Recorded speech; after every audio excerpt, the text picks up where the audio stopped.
This is TWIS. This Week in Science, episode number 747, recorded on Wednesday, November 13th, 2019. What makes a computer super? Hey everybody, I'm Dr. Kiki, and today we will fill your head with crafty computers, smart apes, and bat guts. But first, TWIS is supported by listeners like you. We thank you for your support. We really couldn't do it without you. Disclaimer. From the first electronic digital computer ever created, we imagined possibilities beyond our imagination. Now, imagining anything beyond your imagination isn't an easy thing to do. The limits of imagination being left up to the imagination as they are, people can imagine some pretty amazing things. The thing about computers that captured our imagination and then released us from our previous imagining limitations was that for the first time in humanity, we found a technology that held the potential to do something we never thought a technology could ever do for us. Think. And while the potential for a thinking computer was little more than wishful thinking when the first computers were built, we have been building on that idea, pouring generations of thought into making it a reality until today, when at long last, the dream of a thinking computer has arrived. And, well, some will argue that computers can't actually think even. Now, others will argue that that sort of thinking is just overthinking what thinking actually is.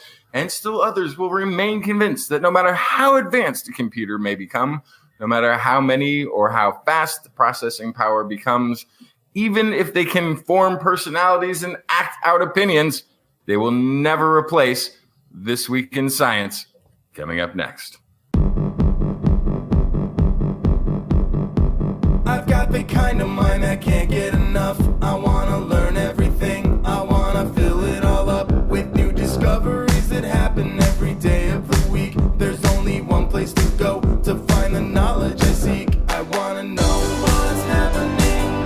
What's happening? What's happening this week in science? What's happening? What's happening? What's happening this week in science? Good science to you, Kiki and Blair. and a good science to you too, Justin, Blair, and everyone out there. Welcome to another episode of This Week in Science. We are back again to talk about all the science that we love. And once again, there are so many stories. We had to cut through the chaff to get the best ones for this week. That's right. But as we're getting started, okay, I just, for one moment, need all of you to say Copernicium on the count of three, okay? On the count of three, we're going to say Copernicium, okay? 1, 2, 3. Copernicium! Were we supposed to sing it? I don't know. You could have sung Copernicium. That's right. So we are going to be part of the remaking of the Elements song by the Royal Society's Chemistry World podcast and their collaborators. And we'll put a link in the show notes to the project description for anyone who's interested in what is actually going on. But you know, the Elements song where they sing about all the different... The Rodgers and Hammerstein. Obviously, I don't know the elements for nothing. Otherwise, yes, they're remaking it. And so I picked Copernicium, and that's what we're going to be. We will be in the song. Maybe. We'll see. But we've done it. We recorded it. It's good. Oh, I think we can do better. Yes. We can try it again later, but that was a pretty good start. On this week's show, we have science news. I brought stories about AI for freedom. Molecules that resemble DNA are entirely unlike, but kind of like DNA. They're not really DNA. We'll talk about that later. We also have an interview with supercomputer expert Dr. Steve Scott, and that's going to be coming up in just a few moments. Justin, what do you have for us? I've got hitting pause on weather patterns, really smart apes, and greenhouse gases getting big in Japan. Big in Japan. All right, let's talk about that. And Blair, what's in the animal corner? Oh, I have bat guts and I have some cuddly killer whales. And then just for fun, I brought a story about teeth. Those teeth in ancient times walk upon England mountain. Just in case anybody just for fun, stops listening. Yeah. And just in case anybody stops listening right now, don't cuddle orcas. Don't No, cuddle an they're orca. cuddling each Just a other. teaser We'll for a talk story. about it later. Don't go. As we jump into the show, I would love to remind you that if you are not yet subscribed to the This Week in Science podcast, you can find us all places that podcasts are found. Seriously, we're just about everywhere. You can also find us on YouTube and on Facebook. You can find information about our show and show notes at twis.org, TWIS.org.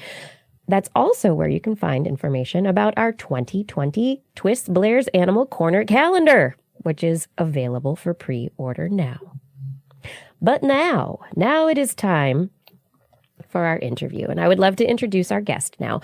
Dr. Steve Scott is CTO, HPC, and AI of Cray, Inc., a Hewlett-Packard enterprise company. He's been responsible for high-performance computing, storage, and data analytics, and was chief architect of several generations of systems and interconnects at Cray.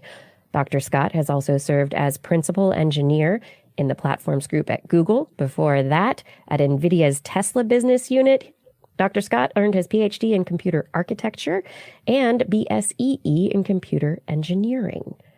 Dr. Scott, welcome to the show. Hey, Kiki, thanks for having me. It's wonderful to have you join us. As I was telling you before the show, I got a notice about something called Exascale Day a couple of weeks back, and I found myself wondering what exascale meant and what was going on. And so I reached out to see if we could have a conversation.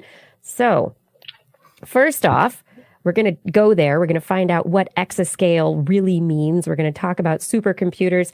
How did you get involved in the supercomputer field, just to begin with? Oh, boy. I went to school, studied computer architecture, got a job at Cray, and Cray is the supercomputer company, right? So Cray's been really, Seymour Cray, who founded Cray back in 1972, is widely considered the father of supercomputing.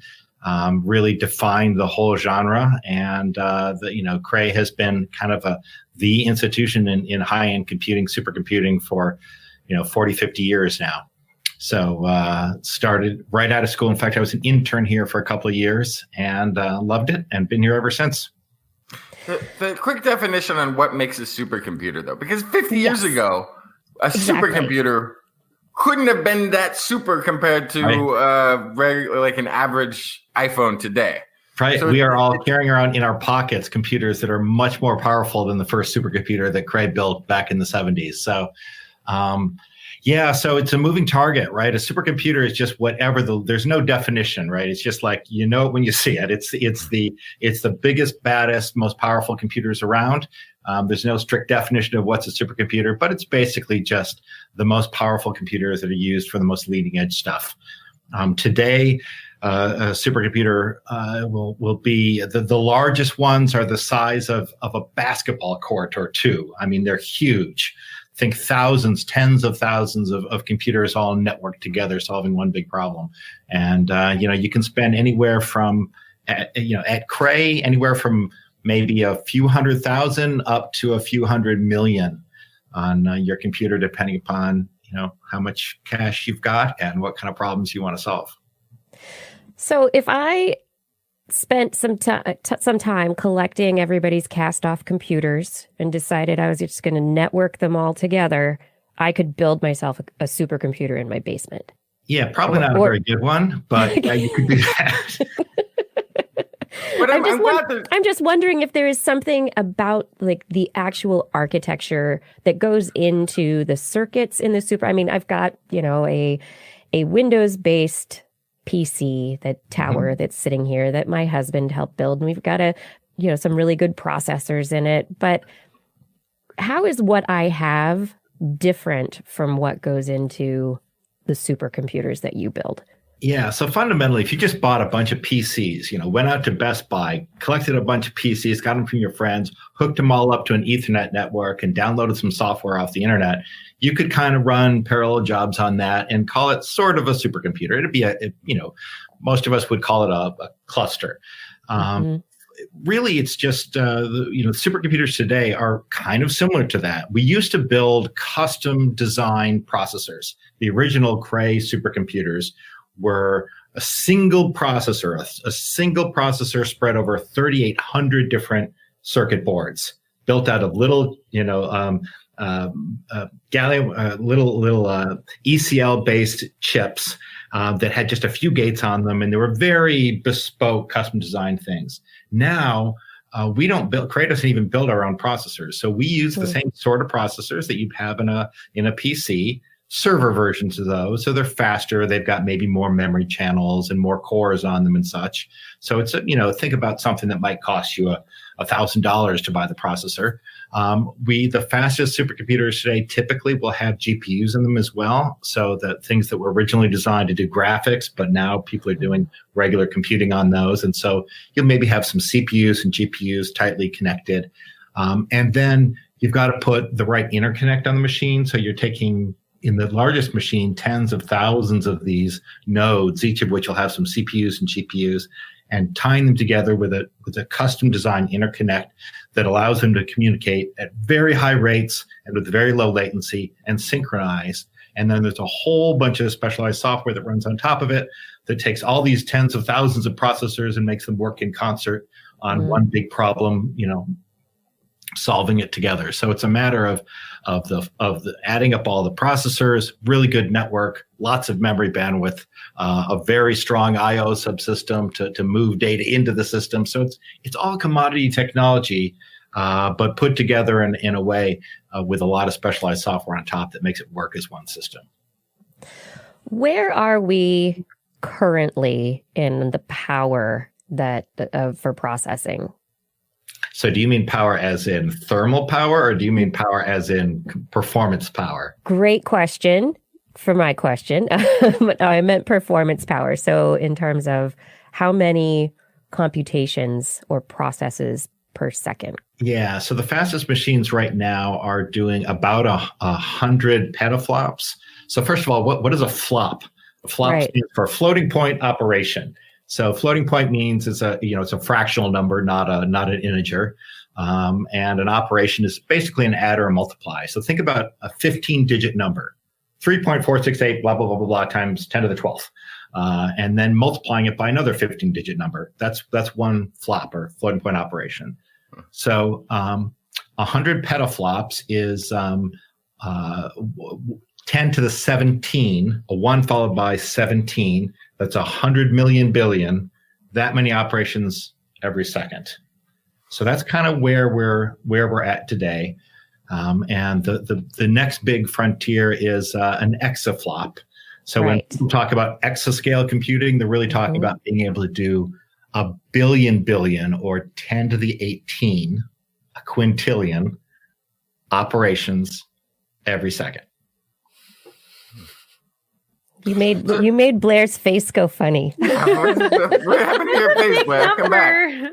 But is there at any point a challenge of finding anything that requires that kind of processing power in real time, or do we have plenty that have been pushing those limits for a while? There are so many problems. I mean, back when we were when I started in my field, we hadn't yet reached a teraflop. Right, so that's a trillion operations per second. Hadn't gotten there yet. We've gone about, since I started at Cray, about 2.5 million times faster. But all along there were the problems that people wanted to solve that were just out of reach of the current computers. So every single area of science now, whether it's biology or chemistry or physics or earth science or cosmology, every single area has problems that they want to solve that the current computers aren't fast enough to solve.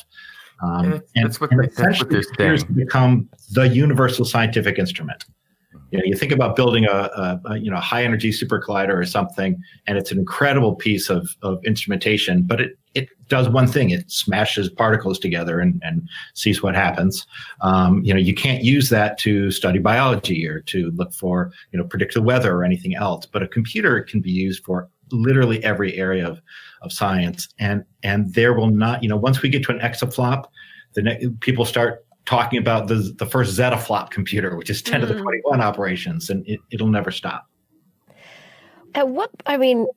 There's, the old idea that you need a computer the size of the universe to be able to simulate the universe. But at what point do you think that we'll be able to get to the number of processes that would give us some more realistic simulations than what we're looking at right now? Yeah, I don't know where that end's going to be, but I guarantee you that, we make them 100 times, 1,000 times faster. There'll be new problems that people want to solve. Obviously there are a few things that are kind of really interesting problems. Like there are things defined for an exascale that we really want to do. So we want to build a global weather model with a 1 kilometer grid, which is small enough to resolve ocean eddies and clouds and things like that spans the entire globe and do an accurate weather model. That's kind of an exascale problem. And so that's, there's some neat, tidy hurdles, if you will, that getting to each new level of performance will allow you to do. But, there'll be new ones after that. Obviously, a lot of people think about artificial general intelligence, which is kind of a squishy concept. But, and we're a long way away from that. But if computers keep getting exponentially faster, I think we'll get there. Are you, how are you thinking? So this is physical, normal, standard computing. But then Google came out a week or two ago saying that they had reached quantum supremacy, and everybody's like, oh, quantum computers, they're on the path. How is Cray looking at this growing quantum computing area, and how are they? Do they have different strengths? Is everything going to move over to quantum computing at some point? Is there a transition point that's coming? Yeah, that's a great question. Quantum computing it's real, right? There are problems. Quantum computers will work. There are lots of technical problems with building a working quantum computer. You may have had guests on that talk about this in the past, but it's very difficult to keep qubits. These are these quantum bits that can be kind of a 1 and a 0 simultaneously. It's very hard to keep them coherent. They tend to break down, so you can't do a long-lived computation, and it's hard to build very many of them, and you need lots of physical qubits in order to do all the error correction that allows you to simulate a reliable qubit. And so we're a decade away from having sort of practical quantum computers that could solve real problems like factoring large products of prime numbers, which the cryptography people are very interested in. So there's certain problems that quantum computers will be really good at. And when we finally get there, the Google thing, people, the IBM team debates, did they really do it? And, I think everyone can agree that if they achieve quantum supremacy, it was for a very specific, narrow thing that doesn't actually have practical use. But again, let's fast forward a decade. We will get to the point where we have practical quantum computers, and there are certain problems that they will solve incredibly well. Mm-hmm. So the one that I mentioned, factoring products of prime numbers, which is used for cryptography, that's really interesting. There's certain kinds of optimization, search problems that they'll do, and they'll be really good at simulating quantum phenomena. So quantum chemistry and quantum physics will get radically, transformed by having working quantum computers. But there's a whole class of other problems the normal sorts of problems that you use computers for, quantum computers will never really solve. You will never predict the weather on a quantum computer. You will never crash a virtual car on a quantum computer. You won't do earthquake simulations and all these things that, among other things, require a lot of data because quantum computers, while they can do an exponentially large amount of compute, the input to them and the output of them is really just those n bits. And so you have to have problems that have very little input data and very little output data, but have exponentially large compute. And for that, they'll be great. But for general purpose computing, not so much. That's really interesting. Yeah, that's good to learn because it's everyone's like excited about quantum computing and what it's going to bring It's to fun. us, but right. Yeah, it's talked about like this magic bullet, like it's going to do everything. Yes, and Yeah. it definitely will not. The significant majority of things that people use classical supercomputers for will never be done on quantum computers. But there'll be a few areas that are just like hugely Amazing. improved. Yeah.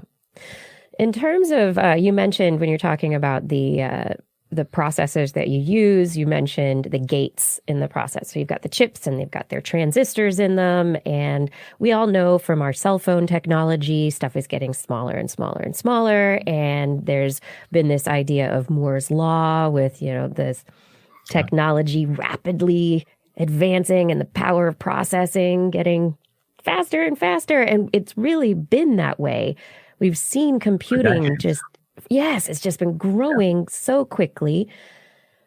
But there's the point at which you reach a physical limit of the ability of an electron or an atom to be able to pass through a gate. Yep. Are we there yet? We're not there, but you can see there from here. Okay. It's getting close. So we've had this incredibly wonderful ride we've been on for literally several decades. Moore's law isn't a law, but it's an observation of it's kind of an engineering prophecy, if you will, that people have been trying to execute on, and we've been doing it. And there's the companion to Moore's law, which says that every couple of years you can put twice as many transistors on a chip. Is basically all that says. The companion to that was something called Dennard scaling, which basically said that as you kept getting the transistors kept getting smaller, you could drop their voltage, and the power efficiency improved at exactly the same rate that the performance improved, which means you got an exponential improvement in performance, but the power that it took, the electrical power, didn't go up. And so this was incredible, right? And then about a decade ago, Dennard scaling ended because the transistors got small enough that we couldn't shrink them anymore to drop the voltage level. And so now for the past decade, we've had Moore's law continuing, giving us exponentially more transistors, but power efficiency hasn't been keeping up. And so they've been getting hotter and hotter to the point where now you can't even run, if you build a chip with as many transistors as you can put on that chip and run it as fast as you're able to, it'll literally burn up. Wow. So we become really power constrained. And that is what's making getting to this exascale, this next level of computing, very difficult. So we historically went up about a factor of 1,000 from a megaflop to a teraflop to a petaflop about every 10 years.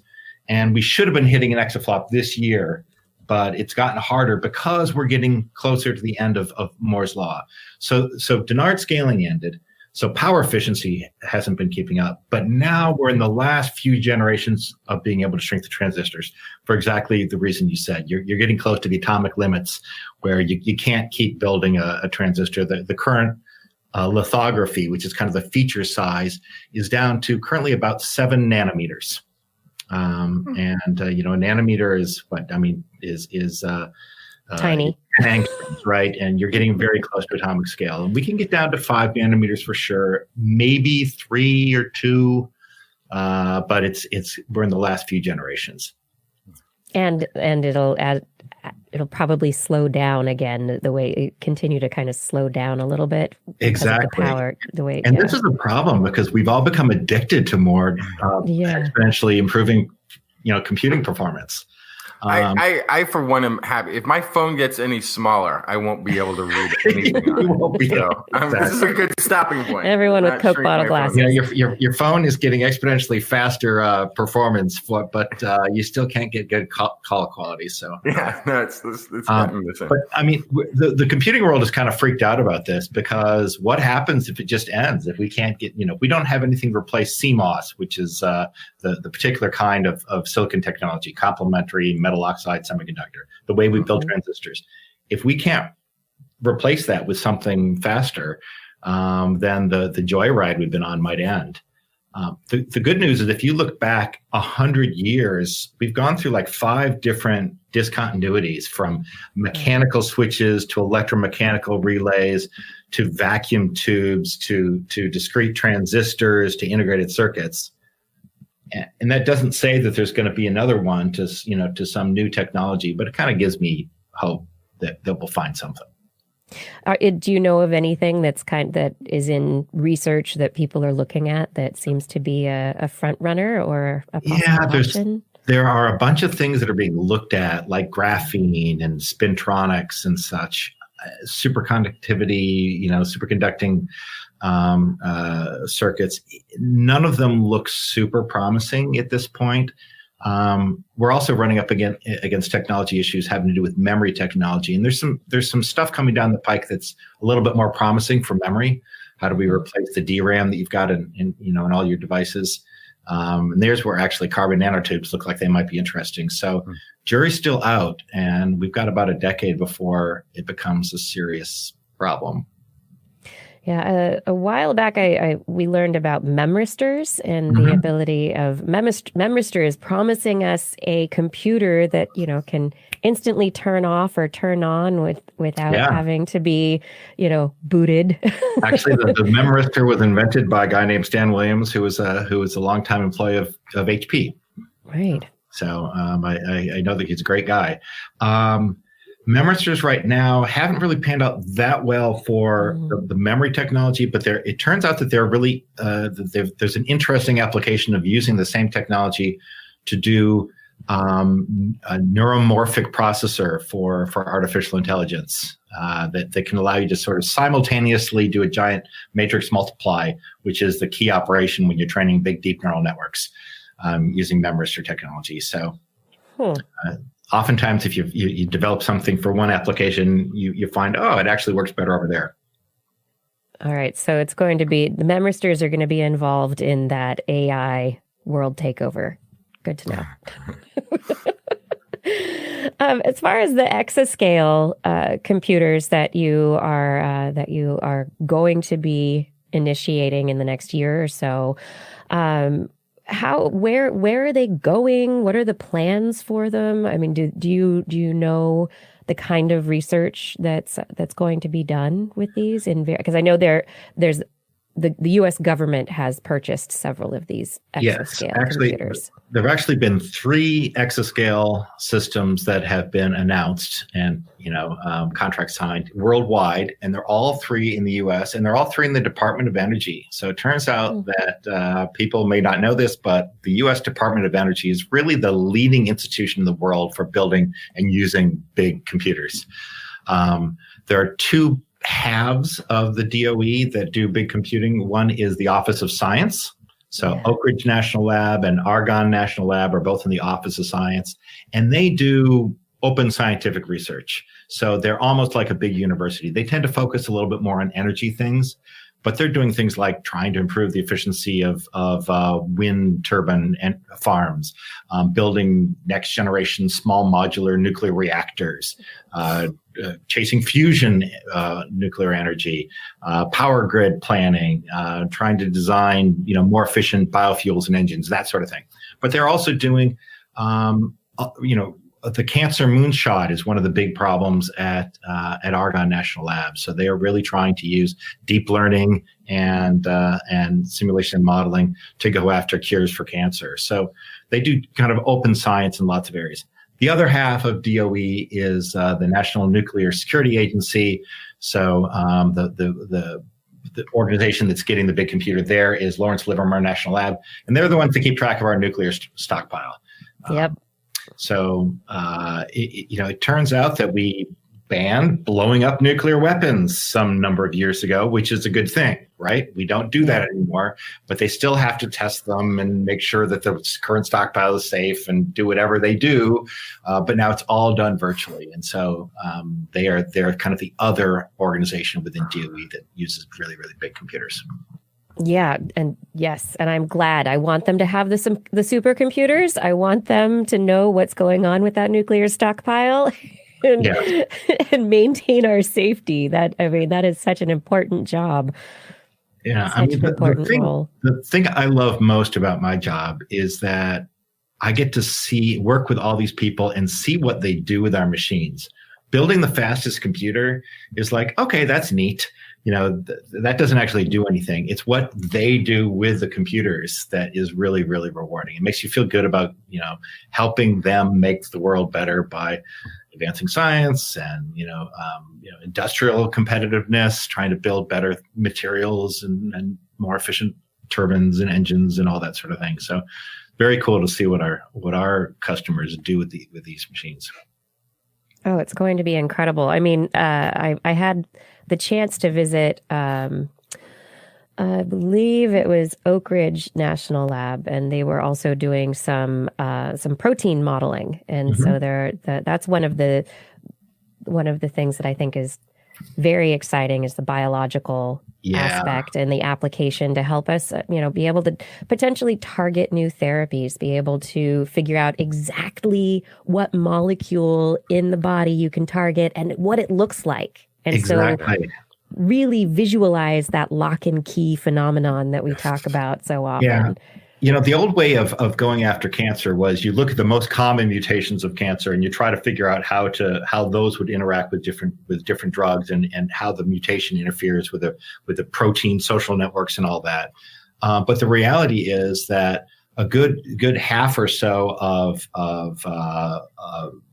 cancers are rarer forms. There's a long tail of the distribution of different types of cancer mutations. And what people are using high performance computing to do, among other things, is to look at the whole catalog of like 65,000 different cancer mutations that are known. And then for each one of them, do detailed molecular modeling of how that interacts with the DNA and with the protein network, so that we can do precision targeted therapies for individuals.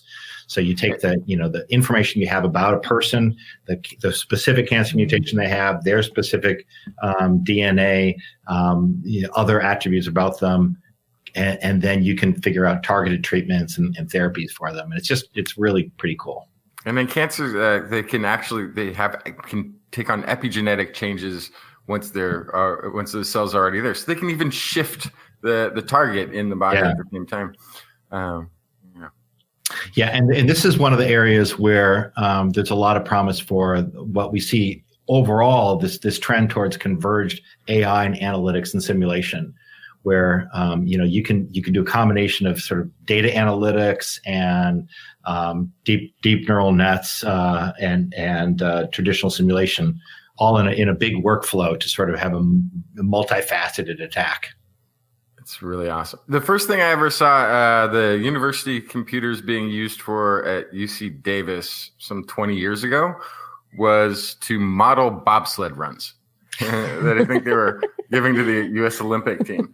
But it was trying to, it was just simulating and seeing like how high up the wall you should be going or what speeds would be most efficient to make it down the. Yeah. And don't even, if you go down the whole sports and computers track, there's all of this, Moneyball on steroids, if you will. Right. One of the machines that Cray sold a while ago was to a baseball team that later won the World Series. They wouldn't let us say who they were because they didn't want the competition to know what they were doing, to do really complex analytics. And in baseball, the big thing that you're trying to figure out is pitcher batter matchups. And so they keep track of all this data about specific pitchers and specific batters. But a given pitcher batter matchup, you won't have enough data there to really draw conclusions. But if they can compare this pitcher to all the other pitchers and cluster them together and figure out which pitchers are sort of all the same kind of pitcher and which batters are the same kind of batter, then all of a sudden you get way more data about the pitcher batter matchups, and you can start doing better analytics and figure out, your baseball strategy. And so they at the time that we were doing this, they were collecting, I think, 40 terabytes of data for every baseball game. Wow. So it would be a pitch. You'd see the velocity and the 3D trajectory of the ball. You would have recorded how many milliseconds it took for every different field position to start moving and how fast they started running, and just incredible amounts of data getting sucked. You probably need the humidity in the air to see whether that curveball is really working that day. It sounds like those computer scientists actually deserved some World Series rings. Yeah, there you go. It sounds like you need some data people on your team on the payroll, right, to be able to keep up with all of that potentially. but it's, the world is starting to get drowned in data, right? So I'm sure you've probably talked about this on TWIS before about all of the data that's coming in and how businesses and governments and everybody else is trying to be more data driven. And we're, every year we produce as much data as maybe every couple of years has been produced by all of humanity in the past. So there's this incredible amount of data, and they're all trying to figure out how to mine it and extract value from it and learn from it. Or just transfer it. This is the thing we've heard about it with the project where I think we're doing the dark matter observations. I've seen it or hear it from people all the time. Yeah, I've got all this data. Just moving it to let people have access to it is now this threshold that we're going to have to work on to be able. We have all it. We have computers that can do it. It's going to take you a week to get to exactly. And there's this term called data gravity, which is you kind of want to do your computing where your data is because it's really hard to move it. And of course, the public cloud people, the Amazons and Microsofts and Googles of the world, they want you to give them all of your data. We'll store your data, but it's kind of like the Hotel California, right? Your data can't check in, right? It can never leave. I think it's such a weird balance because you pay to get it out. Yeah, they're kind of hooking the general user on some of the benefits of that too. I think about that all the time, how I get frustrated when my phone doesn't know what word I'm trying to type, but then I also get frustrated when my phone suggests things that make it very clear it was listening to me. So it's almost as though the utility of it, of having this data and me giving the data, if that can outweigh the cost of giving up the data, then it's probably people will accept it. It'll be fine. Yeah. That's kind of a generational thing. I know that, younger people, I think they're starting to think, privacy is not going to happen. And I don't really like that Google's watching everything I do. But hey, I'd rather see an ad for something I'm interested in than an ad for something I'm not interested in. Right. And so that's how they got me hooked. I hate ads. And then when they started listening to me, I'm like, oh, that's actually pretty interesting. I finally an ad I want to click on. I started to like my ads. Exactly. Pretty cool. Yeah. We don't want to keep you all night. This is fascinating conversation. For finishing up our interview, I'd love to know these exascale computers that you are developing. These are brand new. These are new computing installations that will go in. Yes. What will happen to the old supercomputers? Yeah. Did they get put out to pasture? Good one, Kiki. Are you claiming it? Good question. It turns out that most of the people that buy Crays upgrade them multiple times over their life. Part of being green, people talk about trying to be green, and they mostly just mean better power efficiency. But it turns out that another part of being green is not having to send your old computers to the landfill when you install a new one. So we try to build systems that can be upgradable over time. Now, every once in a while, the infrastructure changes enough so that you can't upgrade them. And when people are done with the computer, we actually take it back and we will resell it to someone else who wants something that's a little bit older. And so there's a lot of that goes on. And then ultimately we'll take it back. And if it's old enough so that we can't resell it, we will, go through the process to recycle it. There's a big, long process for that because among other things, there's some heavy metals and other things in there that you really do not want to pitch in landfill. Yeah, what's the lifetime for some of these parts? I assume they wear out. It used to be every 3 years or so you'd want to upgrade or replace your computer just because of the rate that they were getting faster. That's starting to spread out a little bit because the rate of improvement is slowing down. So eventually, if they stop getting faster, people will keep their computers for a long time, right? Right. So you don't have to take your hammer and upgrade it every 3 years because the hammer will look roughly the same. So we'll see. We'll see. If they do last longer, I'm imagining old supercomputers that young college students would take them on. They're very big. They're a bit large. Yes, that's true. Thank you so much for joining us tonight. Is there anything that you want to leave our audience with in terms of understanding supercomputers or what it is that Cray, as part of Hewlett-Packard Enterprises, is going to be doing in the future? Well, I just we've kind of talked about it. The cool thing about these machines is what people do with them, and that's not going to end. The one thing that's kind of interesting right now is we're seeing what we call the enterprise world, the people that are sort of running businesses and that sort of thing. They're starting to have the same sorts of problems that the people at the national labs have already dealt with. How do we take AI and simulation and analytics and put them all together? How do we deal with these new technologies that are the results of Moore's law slowing down? And so it'll be interesting to watch some of that technology that was developed for the high end kind of translate down into the broader enterprise. Yeah, it will. It'll be, I guess it's the computing trickle-down theory. Yeah, absolutely. A little bit.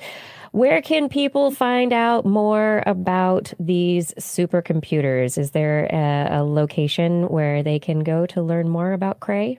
Well, if you just go to cray.com online, you will find links to all kinds of stuff, whether it's what people are doing with these computers. It'll get you can find out who's getting these big machines and go to their websites and learn about what they're doing as well. And then, some of these places do take visitors. So you can stop by your local DOE lab and see for yourself. That sounds like fun to me. I may just do that. Ooh, TWIS field trip. Field trips, I'm always in. Dr. Scott, thank you so much for joining us this evening. It has just been wonderful talking with you about these amazing computers. Happy to do it. Thanks for having me. Thank you so much. Have a wonderful evening. Bye. Bye.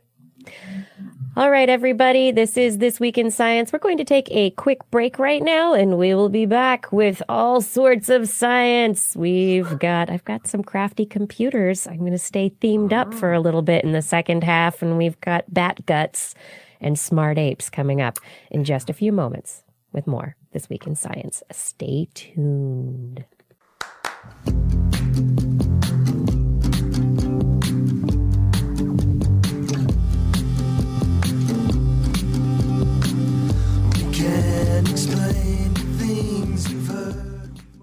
And This Week in Science has you to thank for helping us do what we do. You are a big part of how we're able to do everything that we do, our weekly show, pay for the technology that we use, our computers, all that kind of stuff. That's right. It is all you.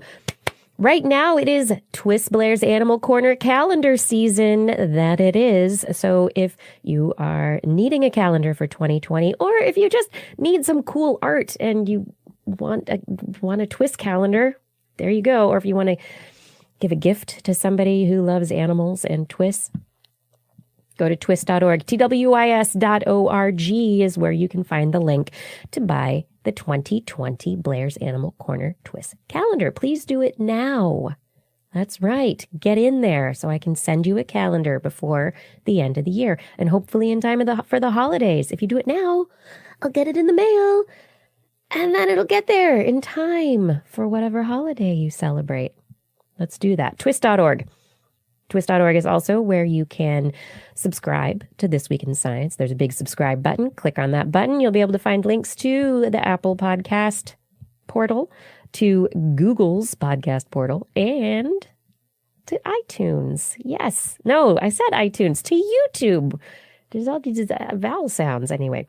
To YouTube. You can subscribe to us on our YouTube channel. Help us grow that channel. Yeah, help us keep YouTubing. And then finally, our Zazzle store is also where you can buy wonderful products leading into the holidays. You can find t-shirts and hats and mouse pads and tote bags and wrapping paper.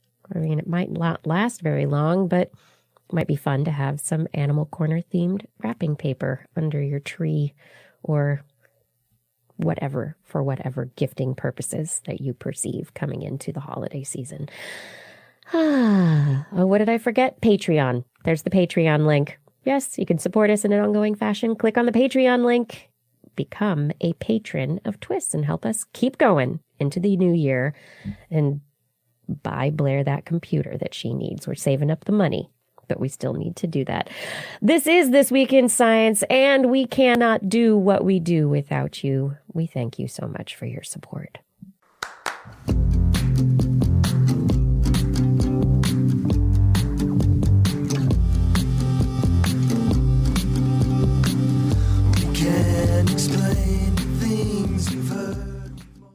And we're back. You're listening to This Week in Science.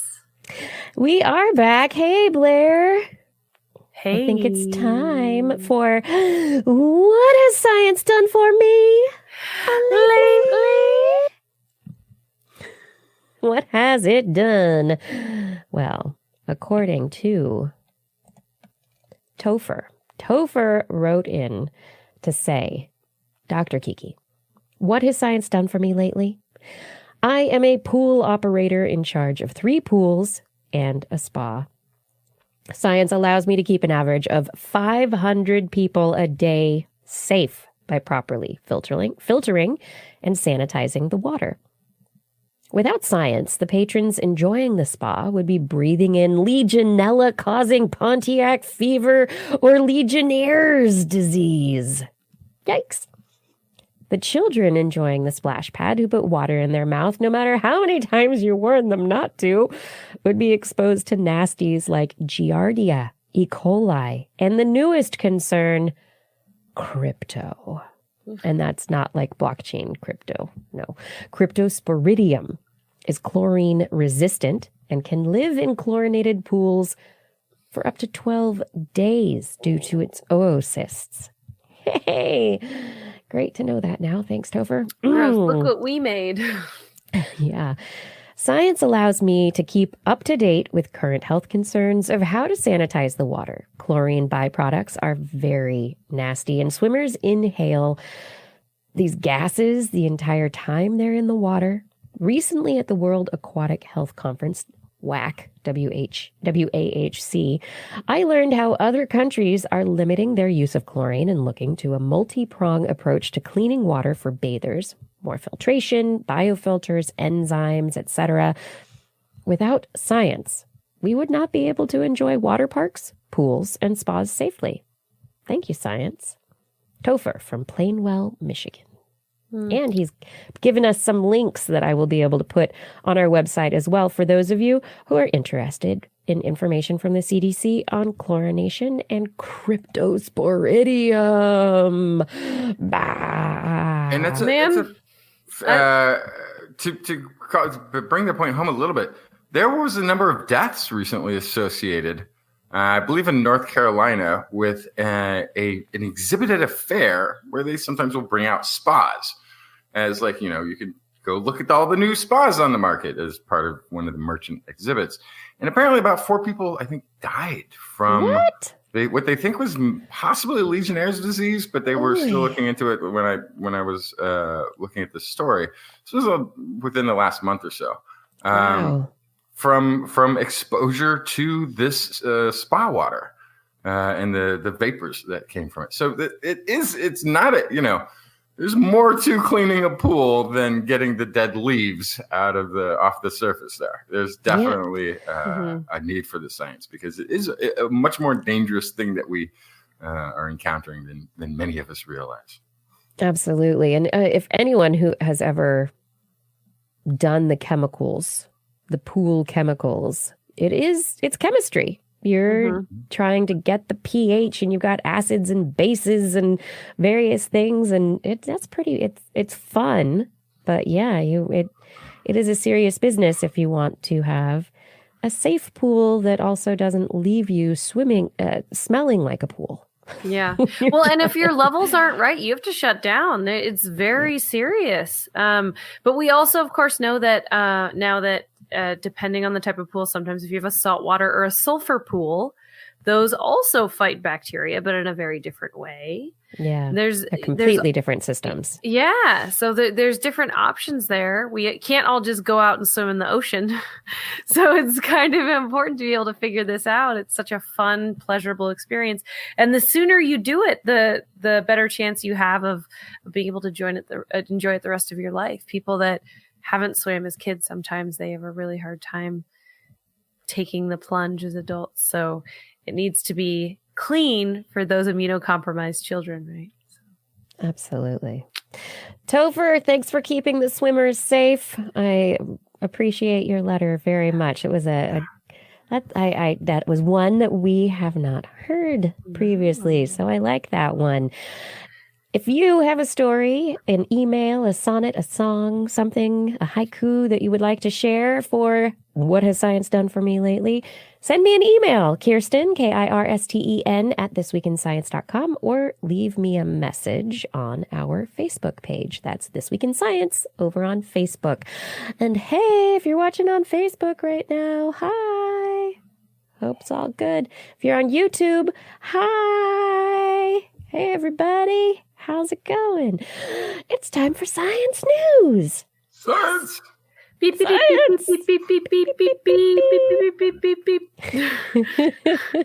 Kids are like, what even is that? What's that sound? Why That's are you the making sound that you make noise? before the science news starts. That's just that's normal. Exactly. That's always the noise. Okay, so of course I have a computer story because computers are awesome.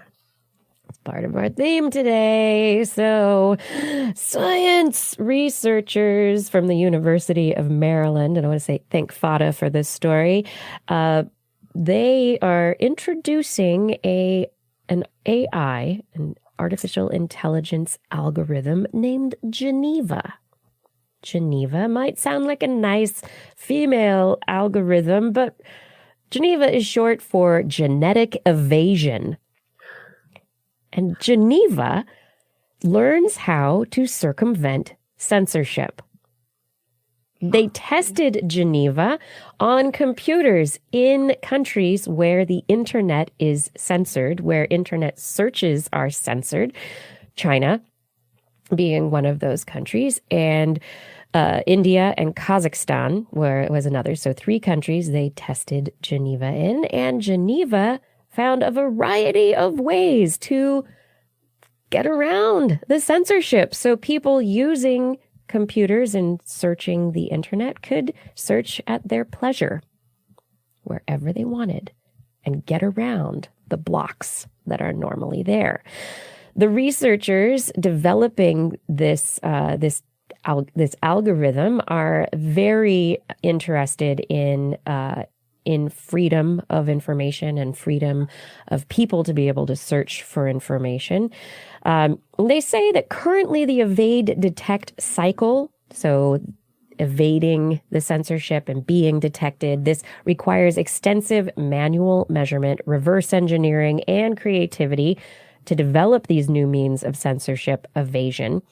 With this research, Geneva represents an important first step in automating censorship evasion. They're going to release the data and the code in the hopes that it will provide open access to information in countries where the internet is restricted. But additionally, they're thinking that not so much that it will be put on the computers of people who want to search the internet, but that it could be put on the server side. So sources of information like Wikipedia or, say, Google, the search engine, that on the server side, they could implement this technology to allow people to search from wherever they are and to be able to access this information, and that censorship blocks would not be able to have any hold on people. Nice. Yeah, it's very interesting. So they Geneva evolves its genetic code. So it's got computer code, and it's inspired by biology, by the idea of evolution. It has a bunch of sets of instructions that are kind of based on nucleotides, like the nucleic acids, the bases that are the building blocks of genes. And so Geneva uses this idea of very small pieces of code that can be broken up. And instead of so when you search the internet, you send a whole bunch of stuff all at once, and anybody that's sniffing for that information can find certain tags and markers within that information that will let them know that you're searching for something that's not allowed, and they'll be able to block it, or their computers block it very easily. But in this particular situation, Geneva changes the genetic code, changes its programming, and uses these small pieces of code that can be sent not all at the same time, but potentially in little bits to search for information. So they they break up, they arrange and send data packets in very sophisticated, manipulative ways. It's pretty cool. Yeah. So it's the beginning of what could potentially be, a predator-prey kind of interaction of adaptation and evolution in computer programs that basically have to do with our internet freedoms. That's exactly what I was thinking, is that, for every rule that we try to set out there, or a particular group of people tries to set out their particular country, the whole point of the internet and computing is being able to solve problems. So it just makes sense that somebody's going to be able to figure out a way around any roadblock that's placed. Yeah, in the chat room, Noodles says, this sounds better than VPN. So yeah, I mean, could this potentially also allow people to get around, I don't know, I wonder if it would allow people to get around kind of the DC, what is it, the copyright, DCI, Digital Millennium, DMC, I forget it, the Digital Millennium Copyright Act, DMCA. There we go. I got it. Yes, never mind. What is that? Know. I don't know what that is. Yeah, the Digital Millennium Copyright Act was passed by Congress, and it allows companies and people to copyright software and movies and music, and it's what iTunes or Apple, it's what organizations, is what all the movie industry companies use to basically protect their copyright online, so that you can't download things for free. You're supposed to pay for them, or even after you technically buy them, you still don't own them, kind of a thing. Right, which is why people put videos on YouTube as a mirror image to not get caught by that kind of thing. Yeah. Yes. Once again, algorithms will get smarter, though. It's going to, it's all. That algorithm is already such a smart guy. Oh, Al. Oh, algorithm. Moving on from computer programs and evasion, how about figuring out whether or not we really are special in the universe? Oh. I'm going to go with no. No, of course we are. We're us. You're special, Blair. Well, that is what Mr. Rogers told me, but I'm not sure I believe it. No, each one of us. Researchers were interested in the question of, is DNA really all that special? And they wanted to figure out whether there are other kinds of chemistry that could create molecules similar to RNA and DNA, deoxyribonucleic acid and ribonucleic acid, which are made up of the nucleic acids and then other component parts. So they started by defining what this nucleic acid component kind of be like. What would the base of a molecule look like? And then what limits or constraints did they need for the molecule? So they have to have a piece that another molecule can connect to and go, I recognize this. I'm supposed to fit here. I'm supposed to connect here. And so this would be like the adenosine, the tyrosine, cytosine, guanine, those nucleobases that are connected.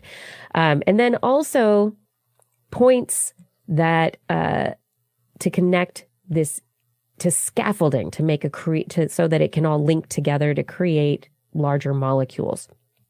So they used a program called Molgen 5.0 to do this massive database search of data molecules that are in existence in the world that we know about, and to also take out molecules that they break chemistry rules, so to figure out exactly what could possibly be there. They used a different program called Pipeline Pilot to generate these structures and the chemical formulas and figure out if they missed anything or if everything was good. And really, they did all this. And, it's not like, oh, hey, there's a couple other possible structures for things like DNA and RNA.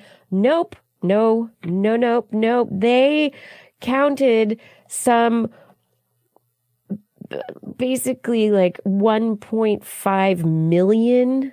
No, 1.16, 1,160,990 different structures that could exist in the universe that could act like DNA and RNA. Now, the question is whether or not whether all of them would do the things that DNA and RNA do. That's still the question. But there's over 1 million potential molecules out there that can connect together and don't break chemistry rules and could potentially, if not be the data storage that is replicable and life-forming, could potentially be used for data storage purposes. And so what this is going to maybe lead to is not necessarily, it could lead to the creation of, other synthetic life molecules, right? Would we call it life if it's not our DNA? I don't know. Yeah. Yeah. That's like far-fetched out there, but the main application of this would be synthetic molecules that could be used for data storage that would potentially do a better job in some situations than DNA would. Yeah. So chemistry, it's a giant puzzle. There's so many combinations. I recognize we could talk about this for like 20 hours, but every time I start thinking about this type of thing, I just get stuck kind of in this infinite loop in my brain where we decide what life is, but who's to say that there isn't life that, when we're talking about finding water on exoplanets, who says you need water? Who says you need DNA? Who says you need the type of DNA that we have? Exactly. So, When we think about how you teach what life is in a basic biology class, you talk about, does it reproduce? Does it respond to stimuli? Does it consume? So there's this kind of checklist where all these kinds of things that we think about as constructs, as main tenets of life, aren't part of that checklist ultimately. And yeah, I feel like it makes perfect sense to me that in our giant universe, there is life. And that on top of that, why would it be life like us? Why would it? Mm-hmm. Yeah. So, the one thing that I would just toss out there is I think that the double helix, maybe a triple helix, but the double helix itself as a backbone, as a structure, is exceedingly robust for keeping these components together. Mm-hmm. A double helix is something that if you pull lengthwise or sideways, it still is holding itself together. So it is a very robust sort of base structure. I would guess that even if we're talking about potentially having different nucleotide type components being combined and being operating this system, that something similar to a double helix would need to have emerged from a sort of selection process in order for it to be robust and turn into life. And If the it question needs to be robust, does it need to be robust? well, maybe not if it's not in a solution like water. Maybe you're right. Maybe if it's just sitting on a beach, but then you're limiting interactions, you're limiting development.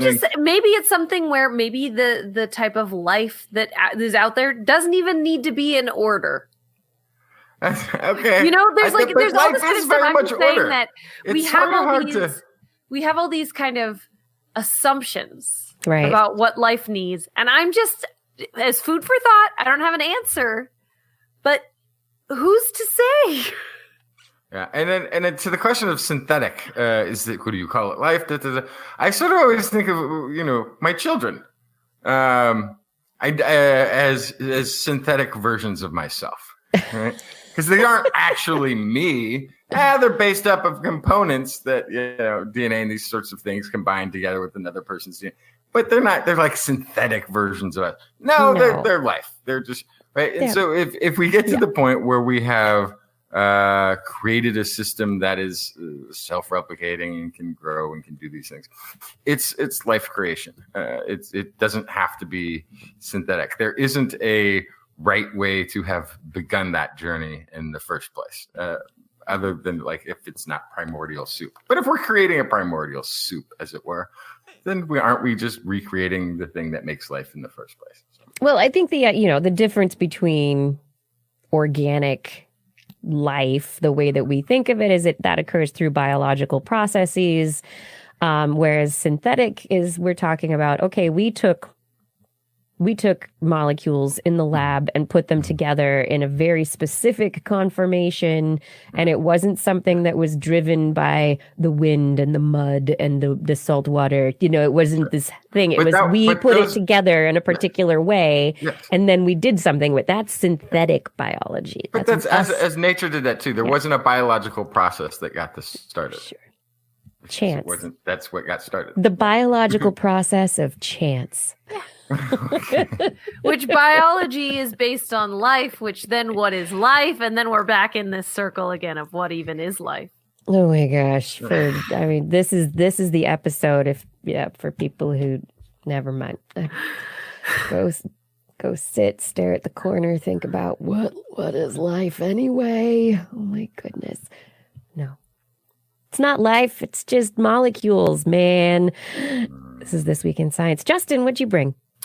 I brought, okay, let's see. What am I talking about? Global warming, the unbuckled baby in the backseat of modern day society, will increase the size of stalled high pressure weather systems that have already been producing some of the century's deadliest heat waves, according to the Rice University study. These are called blocking events, high pressure systems that stay in place for days or even weeks.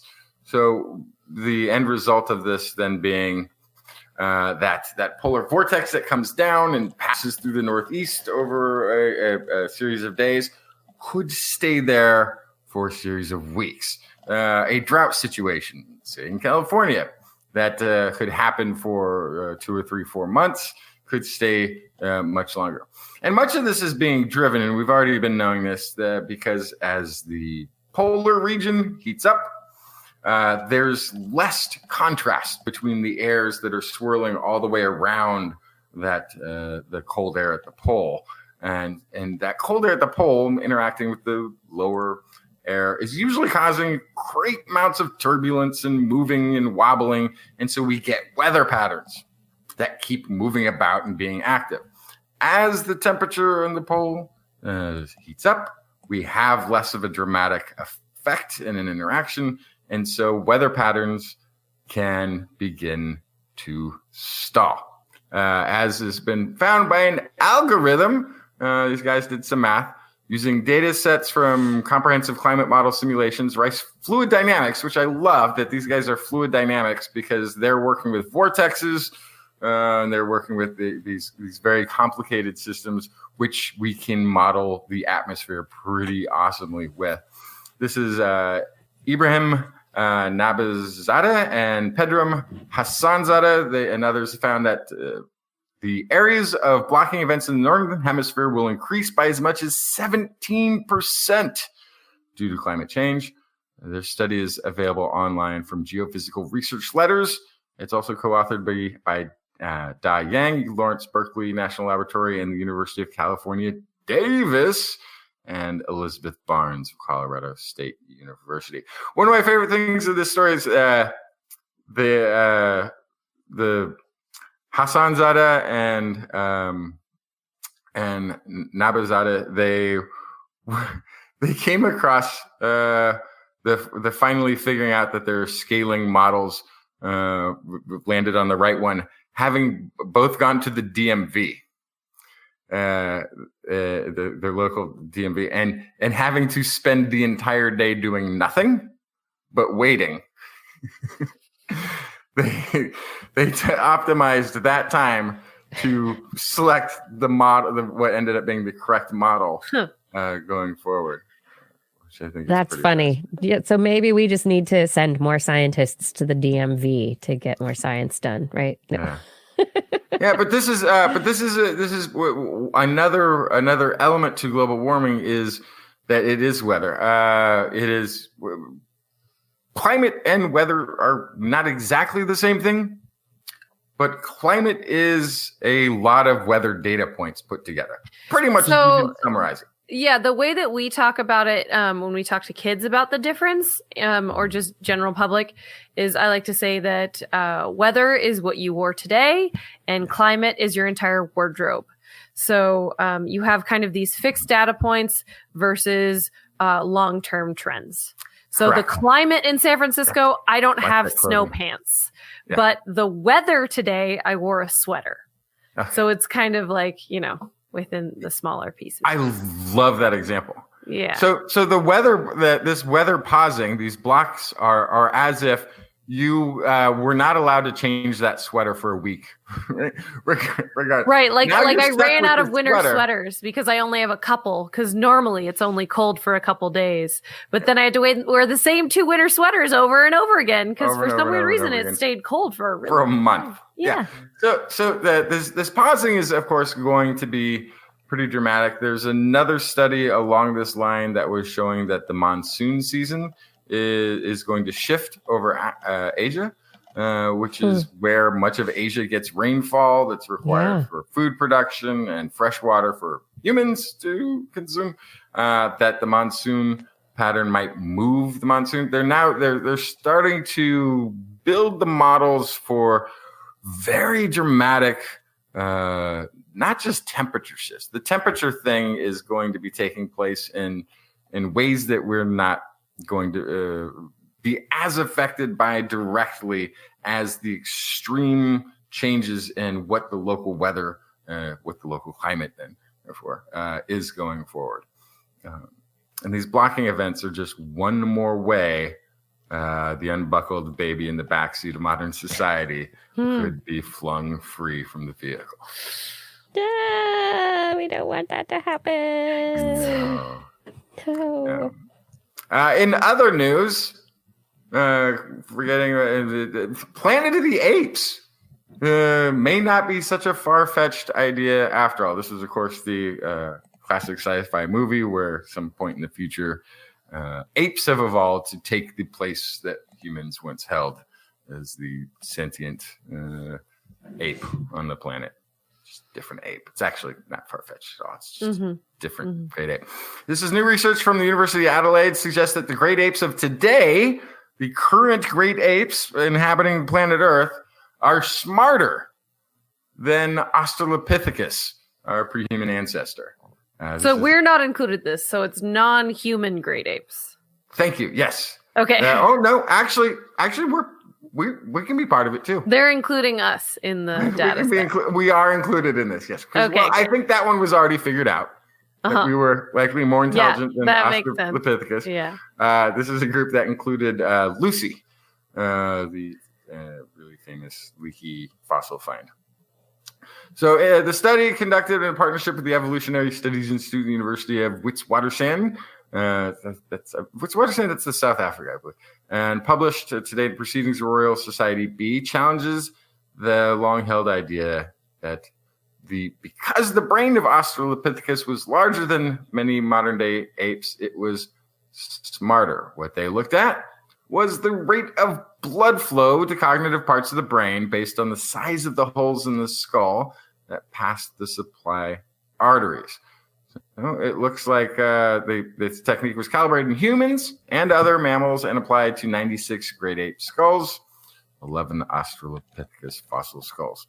And what they found, it looks like First, this is Quotey voice of Professor Seymour.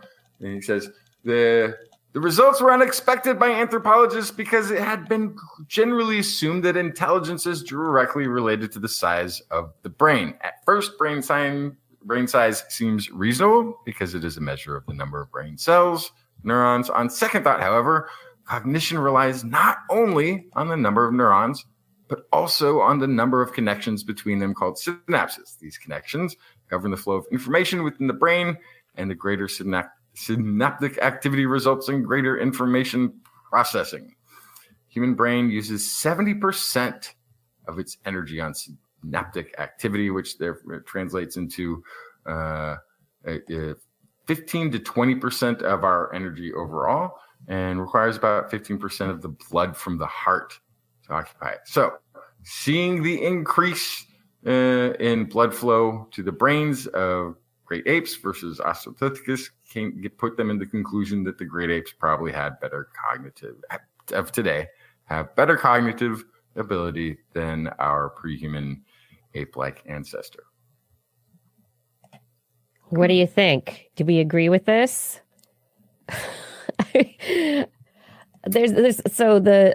I'm not sure. I need to look at the study to know the language they're using in the study. All of the articles talking about this have not said better cognitive ability. They say these apes are smarter. That our ancestors, that they put it in terms of intelligence, and cognitive ability and intelligence or smarts are not necessarily the same thing. Mm-hmm. So a couple of the things they point to bonobos and like Coco being able to learn sign language and this sort of thing is illustrating cognitive abilities so this is based on the results that it is estimated the blood flow to Coco's cerebral hemispheres was about twice that of Lucy, because blood flow rate might be a better measure of information processing capacity than brain size alone. Coco seems to have been smarter. So they're saying smarter, but then... but this gets tricky because the whole size of the brain thing, it feels like that gets debunked every few months and then gets reinstated and then gets debunked. And sometimes it's like, well, from one species to another, if you look at the average brain size, sometimes that's indicative of smarts. But then they throw that out, and then sometimes they say, well, within a species, the size of the brain and then no, that actually does. So I feel like this is kind of tough. And I'd also like to add, we just had the conversation about these computers with their increased processing power and their issues with heat. And just because something, it's bigger, right? Bigger brain, using more blood because there's more cells and more potential. But it also could be a cooling factor, that there's more blood being used because it's also not just using nutrients because the cognition is more, but just there's more cells working. Right. And then, of course, if you just think about evolutionary pressure, the fact that Australopithecus isn't around anymore means that, there was an advantageous adaptation that came after. So why wouldn't you be smarter? Well, the other thing that I didn't get out of this study is I didn't see them looking at ancient apes. Maybe the ancient apes are smarter today than the current non-human great apes are smarter today than the great apes of the days of Australopithecus. Maybe they're just getting a little bit better over time too. Mm-hmm. We can all be evolving. Nobody's stuck. Nobody's stuck. Everyone, let's all evolve. Yeah, let's do it.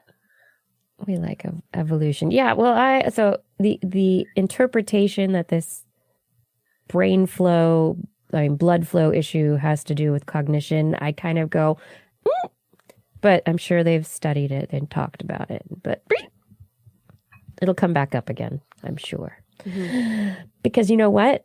Those Lucy's, they're dead, and so you can't go give them an IQ test. Yeah, we can't put an iPad in front of them and see their problem-solving skills.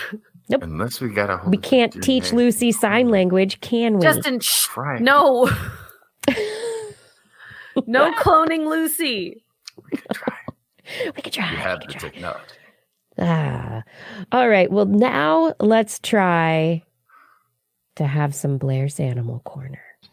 With Blair. She loves our creatures, great and small. Biped, millipede, no pet at all. If you want to hear about animals, she's your girl. Except for giant pandas and squirrels. There's Animal Corner. Got Blair. Well, you know, here on This Week in Science, we love a microbiome story. And I have always do. a very interesting story about the microbiome of bats. It's a bit batty.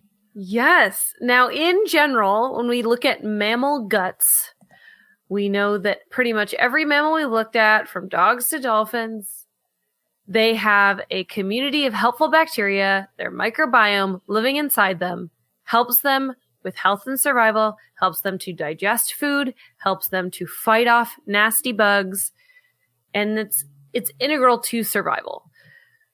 The other thing we know is that we usually see a microbiome that is unique or at least indicative of a species. And you actually see similarities along evolutionary history, where you can actually see who's related to whom and how diet is similar across species, all based on the species of bacteria in their gut. And we've talked about this with the red pandas and the giant pandas and all this kind of stuff. So this is a pretty extensively studied topic, except for in bats. So this is what gets crazy. The microbiomes of closely related bats can be totally different from one another. Whoa. Totally Yes. different? Totally different. So it suggests that having a community of helpful gut bacteria maybe is not so important for bats. Because if it was, you would see more similarities across similar species or even the same species in different locations because they have a similar diet. So it looks like the bats may not depend on bacteria the same way all of these other mammal species do. And that then you would lead to make sense that they might be able to survive just fine without a very specific suite of bacteria in their guts. How did they come up with this? They took samples of bacteria from the skin of the bats, the tongues of the bats, and the guts of the bats from almost 500 bats in 31 different species in Kenya and Uganda. This was in multiple locations as well. Then they compared the genetic codes present in the bacteria. They found that on the whole, bats had fewer bacteria species living in their guts than on their mouths and their skin. Already, whoa. That's bizarre. What's more, the kind of bacteria living in bat guts varied from species to species with no apparent evolutionary pattern. There was no indicative link between related bat species and their gut bacteria. So that's super weird. Then they found, so essentially no relationship between the bat microbiome and bat evolutionary history. They also found is that the microbiome varied based on environment as well. The same species of bat in 5 locations could host 5 different microbial communities, even though they have pretty similar diets. So normally, you'd be able to guess all sorts of things about an animal and their relatedness to other species based on their microbiome, but that is not the case in bats. So there is a specific host identity, so the species of the bat, that can help identify some of the species in the microbiome, but it is not strict. So it's really hard to decipher just based on that. So the theory here is that actually this has to do with the fact that bats fly. Bats have really short guts, which is something they have in common with birds. So with bats, it can take food just 15 to 30 minutes to pass through their digestive system. That's at least a third as long as it would take for a that's not similarly enough sized time. rodent. Yeah. Yeah. So, and the way that they do that is by having just less digestive tract for it to move down. And that's because you can't be carrying around, quote, non-essentials. And this is why you'll see, I've talked about it before on the show, birds, if you see a bird perched and they poop, chances are they're about to take off. They're getting rid of that little bit of extra weight before they fly. And it's just the same for bats. They need to get rid of any excess weight before they fly. And so they need to process their food very quickly. Because they have that shorter digestive tract, that means that there's not as much habitat for the microbiome, you could say. And so it might totally upset their relationship with the microbiome.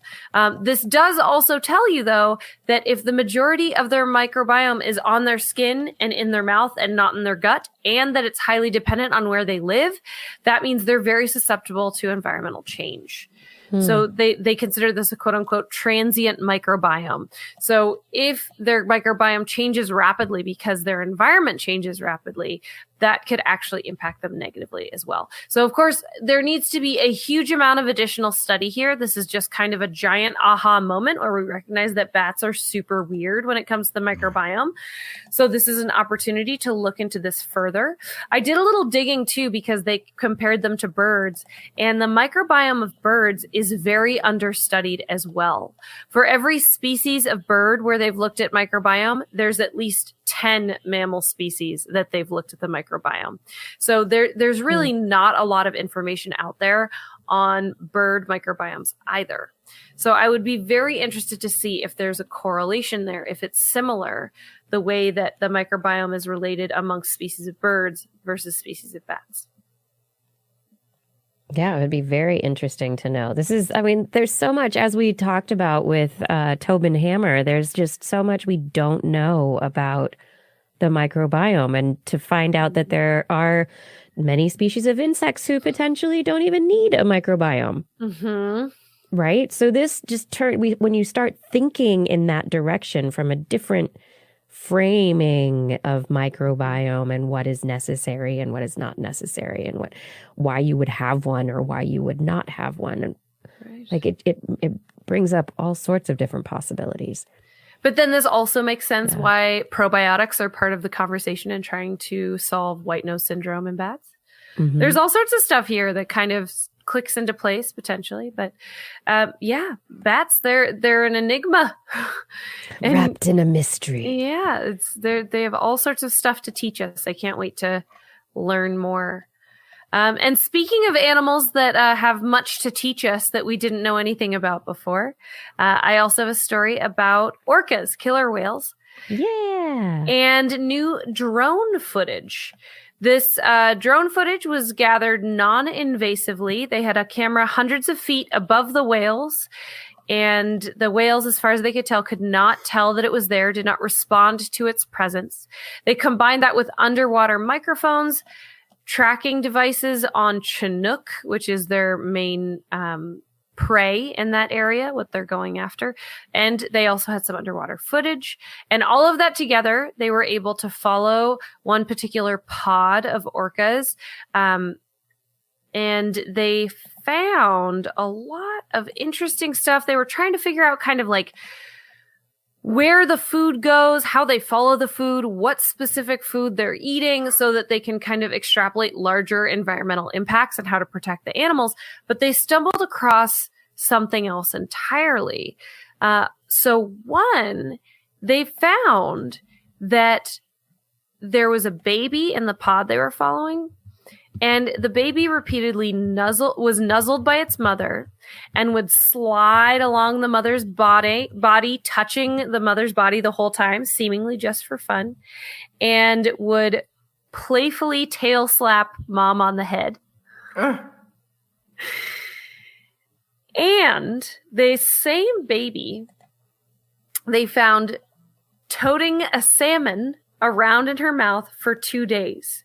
She was only 3 months old, so she was entirely feeding on milk still. She was not going to eat that salmon, but she was carrying it around.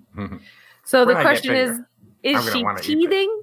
Is she pretending to be a grown-up? Is she learning how to be a grown-up? Oh, she's got a doll. Yes. So there's a couple things here that it makes sense. They're mammals. They're social. Of course, they'd want to be touching each other all the time. The mother would want to reassure the baby.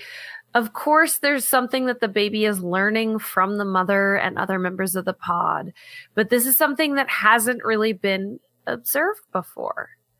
And so this is, it was very sweet. One of the researchers said that they like to, act like scientists, but, quote, it took our breath away. Oh, yeah. We like to think we are just hardened research scientists, but it tugged at our heartstrings. Yeah.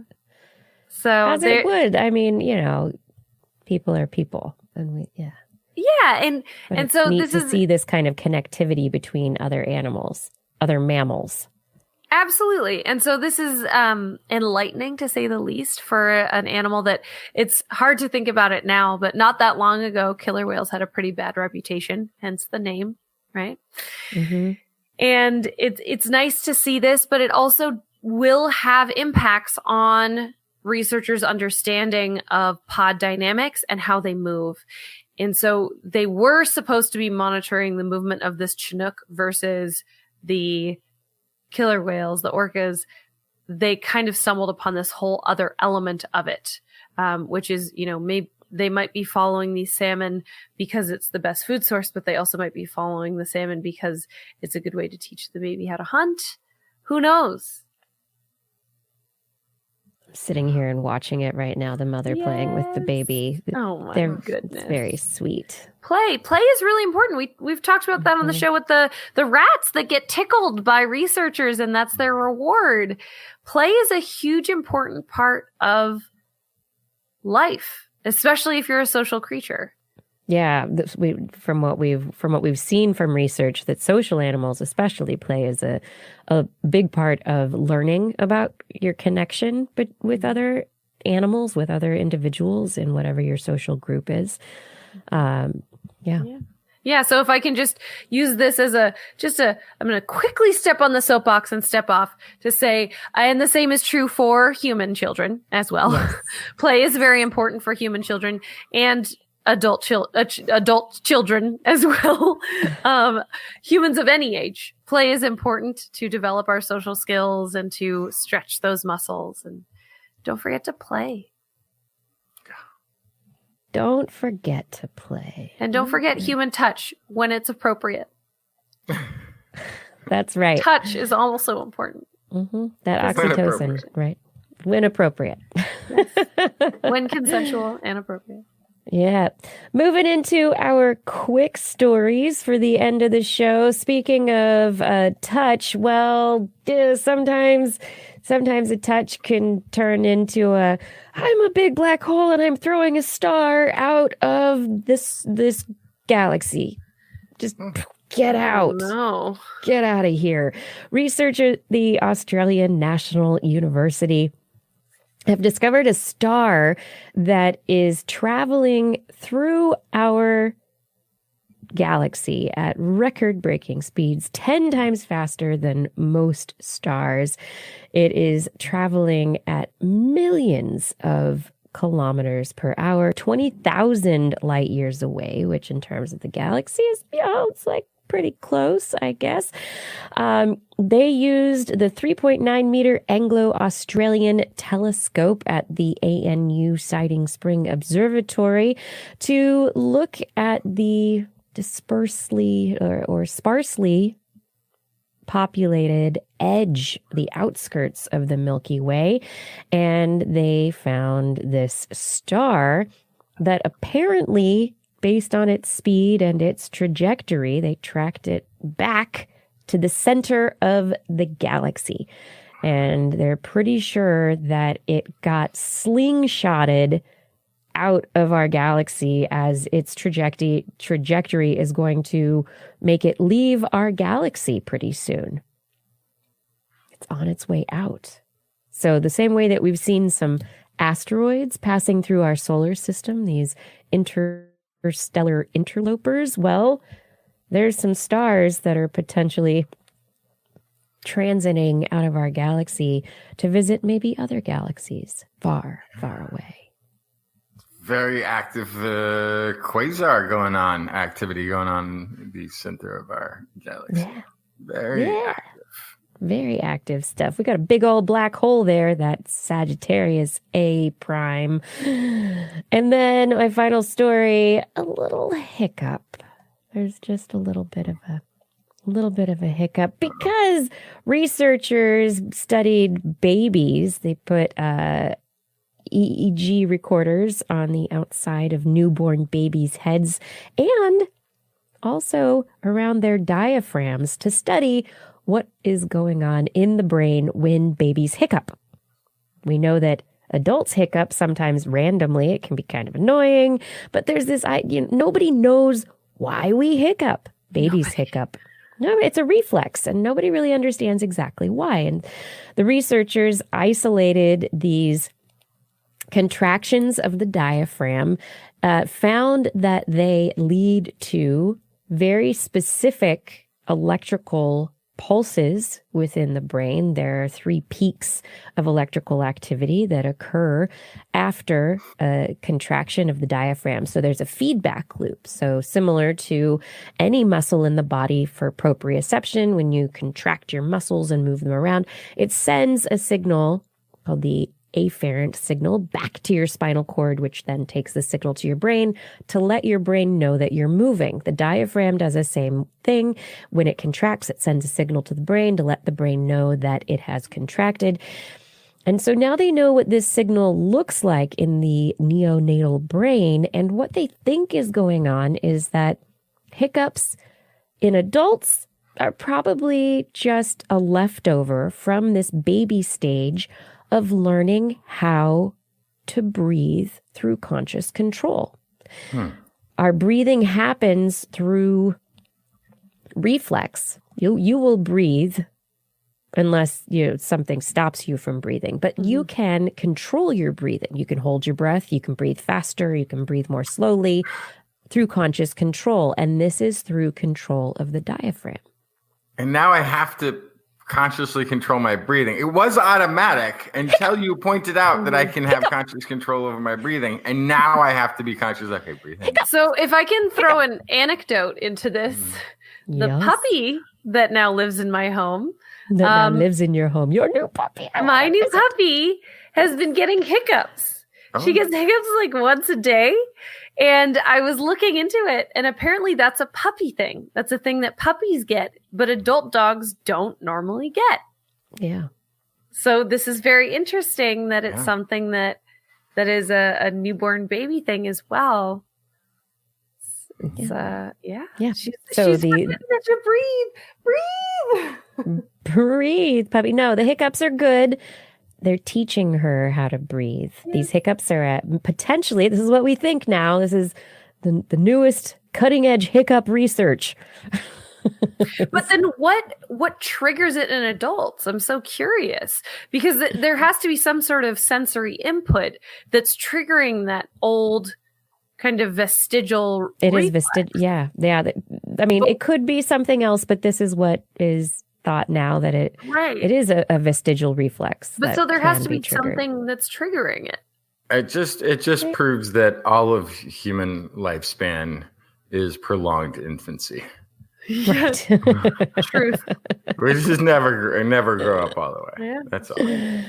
Learn how to control your diaphragm, people. All right.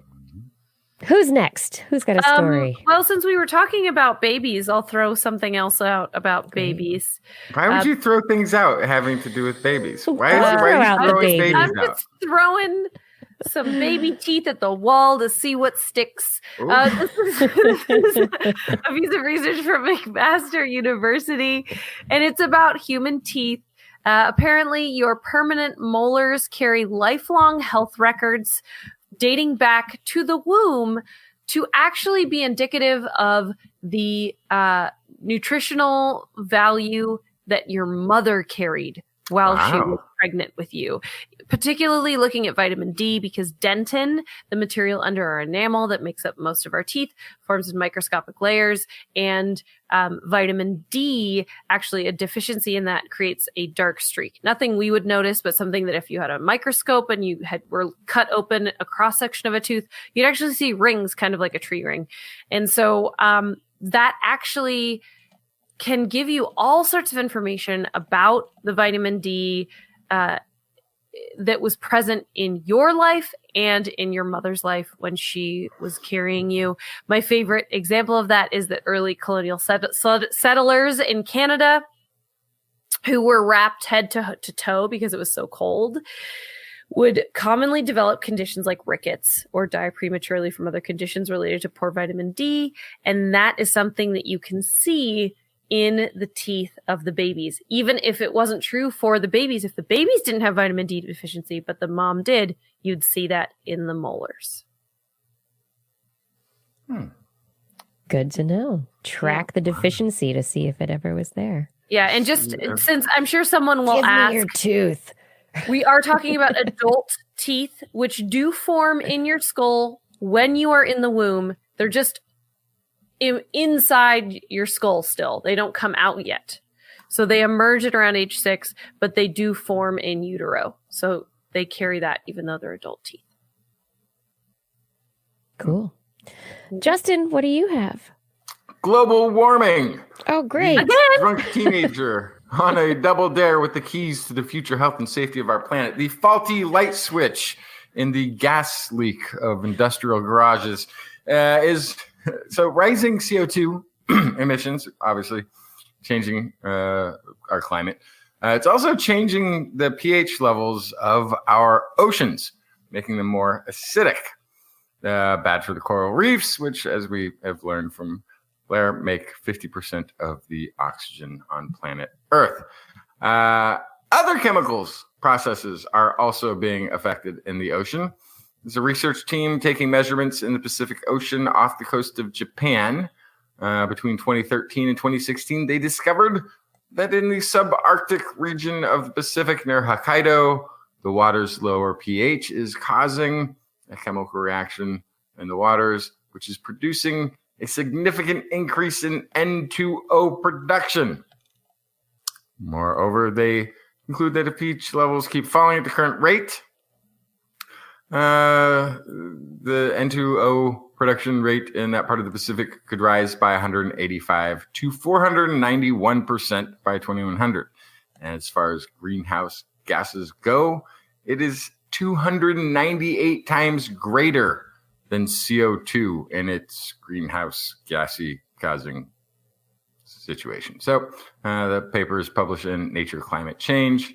And so it's just finding all kinds of great new ways in which global warming is going to accelerate now. And then this final story was sent in Get by me off Minion, this roller coaster. by Minion Dave. It's one off here, but this is they found a bacteriophage. Well, they found a bacteria that was associated with liver disease, and this is one of the reasons people need liver transplants. It's maybe drinking too much. These alcoholic hepatitis livers. Many of the time, if you get diagnosed with this, 75% of the patients with severe alcoholic hepatitis die within 90 days of being diagnosed. Yeah. Them's not good odds. It's not. They applied a bacteriophage to mice that attacked the specific bacteria that was seen growing on these livers, which could have been correlative. Diseased liver. Now it's this bacteria that's normally there in small amounts is there in increased amounts, but is it really affecting anything? Maybe this is just a symptom of the diseased liver. Well, the bacteriophage killed the bacteria that was growing on the livers, and they all survived. It basically cured the mice. So whatever the disease trigger was, actually the bacteria that was growing all over the liver was causing the problem. It wasn't just a correlative symptom of having a diseased liver. So Yeah, well, I mean, hasn't- they still have the diseased liver, and the alcoholic hepatitis still needs to be fixed. But you're less likely to die if you get rid of the bacteria. So it's like, hey, let's get rid of the bacteria problem, which leads to a big issue, and then we can fix the liver issue and keep moving forward. yeah, but you're talking to an alcoholic liver who's going to tell you, hey, if I'm not dead now, I'm having another round. Because I was 1 minute, I was told I had 90 days to do all the drinking I could, and now I've been told I'm not dying in 90 days. It's cured. No, actually, sure, you're not cured. Thank you very much. I'm going to head out now. No, actually, sure, there's a treatment that you should. Oh, forget it. Hello, Tangent. What? That's how alcoholic livers talk, haven't you? I have never talked to an alcoholic liver. Not ever. You have talked to I'm many missing more out. than you might have recognized. That's very possible. It is very possible. Thanks, Minion Dave, for that story. Yeah, I think it's real. That story is really interesting from the perspective of there are these bacteria that normally aren't a problem, and they're in the gut, and then they can get into the liver somehow. How do these bacteria go from the gut to the liver, and how do they then become a problem when they're normally not a problem? I think that's an interesting question. But in the meantime, use the phages. Yeah, use your phages. Go phages. We've come to the end of our show. Have we We've done done it? it. Have we completed another episode of This Week in Science? We have. We have done it. We have come to the end of another show. I'm doing a lot of inhaling here. Breathe, everyone, breathe. I'd like to do some shout outs, some thank yous to people who help out with the show and make it possible. Thank you to Fada for your help with the show notes and with social media and helping in the YouTube chat room. Thank you to Gord McLeod for managing our main chat room. Identity4, thank you for recording the show every week so that I have a nice audio file to edit and turn into the podcast. And I would like to say thank you to our Patreon sponsors. Thank you to Paul Disney, Ed Dyer, Andrew Swanson, Craig Landon, Andy Groh, Ed, Stu Pollock, Philip Shane, Ken Hayes, Harrison Prathers, Charlene Henry, Joshua Fury, Steve DeBell, Alex Wilson, Tony Steele, Richard Porter, Mark Masaros, Jack Matthew Litwin, Jason Roberts, Bill K, Bob Calder, Eric Knapp, Richard, Brian Condren, Dave Neighbor, Josiah Zahner, hey, that's a new name, Howard Tan, Go McKay, Donald Mundis, Sarah Forfar, Dan K, Matt Bass, Darwin Hannon, Patrick Pecoraro, Ben Bignell, Jean Tellier, John Gridney, Corinne Benton, or Adam LaJoy, Sarah Chavis, Rodney Lewis, Tiffany Boyd, John Bertram, Mountain Sloth, Seth O'Gradney, Stephen Albaran, John Ratnaswamy, Dave Friedel, Daryl Myshak, Paul Ronovich, Sue Doster, Dave Wilkinson, Noodles, Kevin Reardon, Christoph Zuknarek, Ashish Pants, Ulysses Adkins, Artyom, Rick Ramus, Paul, John McKee, Jason Olds, Brian Carrington, Christopher Dreyer, Lisa Suzuki, Jim Drapeau, Greg Riley, Sean Lamb, Steve Leisman, Kurt Larson, Rudy Garcia, Marjorie, Gary S., Robert, Greg Briggs, Brendan Minish, Christopher Rappin, Flying Out, Aaron Luthen, Matt Sutter, Mark Hessen-Flo, Kevin Parachan, Byron Lee, and EO. Thank you for all of your support on Patreon. And if anyone out there is interested in finding out about Patreon, you can go to TWIS.org or go directly to patreon.com/thisweekinscience. On next week's show, so far, it's just the TWIS trio. That's right. So far, it's just going to be us next week. No interviews scheduled at this point. We'll let you know through social media if we get one. But as usual, we will be broadcasting online live, 8 p.m. Pacific time, twis.org/live, where you can watch and join the chat rooms. Don't worry if you can't make it. You can find our past episodes at YouTube or twis.org. Thank you for enjoying the show. TWIS is also available as a podcast. Just Google This Week in Science wherever podcasts are found. If you enjoyed the show, remember to tell your friends about TWIS. And if you didn't enjoy the show, you should still tell them because one of your friends will probably appreciate it very much because they probably like science more than you. Absolutely. We're waiting right here. For more information on anything you've heard today on the show, at least. Show notes will be available on our website. That's at www.twis.org. That's TWIS.org, where you can also make comments and start conversations with the hosts and other listeners. While you're there, you can also click on the picture of the horned frog in the upper right corner to order the 2020 TWIS Blair's Animal Corner calendar. Nice. And if you'd like, you can contact us. Email Kirsten at thisweekinscience.com, Justin at twistmeaning@gmail.com, or Blair at blairbaz@twist.org. Just be sure to put twist, TWIS, somewhere in the subject line. Otherwise, your email will be spam filtered into oblivion. You can also hit us up on the Twitter, where we are at Twist Science, at Dr. Kiki, at Jacksonfly, and at Blair's Menagerie. We love your feedback. If there's a topic you would like us to talk about, a suggestion for an interview, what has science done for me lately, please let us know. We'll be back here next week, and we hope you'll join us again for more great science news. And if you've learned anything from the show, remember, It's all in your head. This Week in Science. This Week in Science. This Week in Science. This Week in Science, it's the end of the world. So I'm setting up shop, got my banner unfurled. It says the scientist is in, I'm gonna sell my advice. Show them how to stop the robots with a simple device. I'll reverse global warming with a wave of my hand. And all it'll cost you is a couple of grand. 'Cause this week's science is coming your way. So everybody listen to what I say. I use the scientific method for all that it's worth. And I'll broadcast my opinion all over the earth. 'Cause it's This Week in Science. This Week in Science. This Week in Science. Science. Science. This Week in Science. This Week in Science. This Week in Science. Science. Science. Science. I've got one disclaimer, and it shouldn't be news, that what I say may not represent your views, but I've done the calculations and I've got a plan.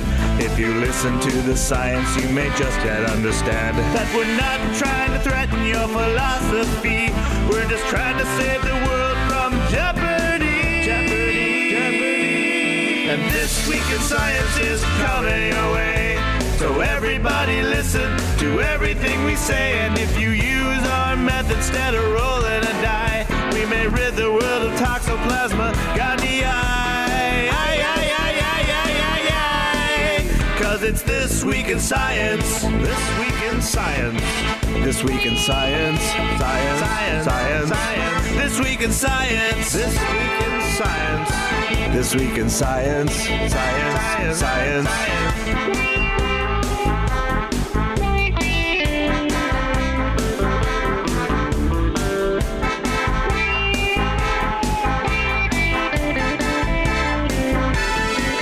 Got a laundry list of items I want to address, from stopping global hunger to dredging Loch Ness. I'm trying to promote more rational thought, and I'll try to answer any question you've got. So how can I ever see the changes I seek when I can only set up shop 1 hour a week? This Week in Science is coming your way. You better just listen to what we say. And if you've learned anything from the words that we've said, then please just remember it's all in your head. 'Cause it's This Week in Science. This Week in Science. This Week in Science. Science. Science. Science. Science. Science. This Week in Science. This Week in Science. This Week in Science. Science. Science. Science. Science. This Week in Science. This Week in Science. This Week in Science. This Week in Science. This Week in Science. This Week in Science. This Week in Science. This Week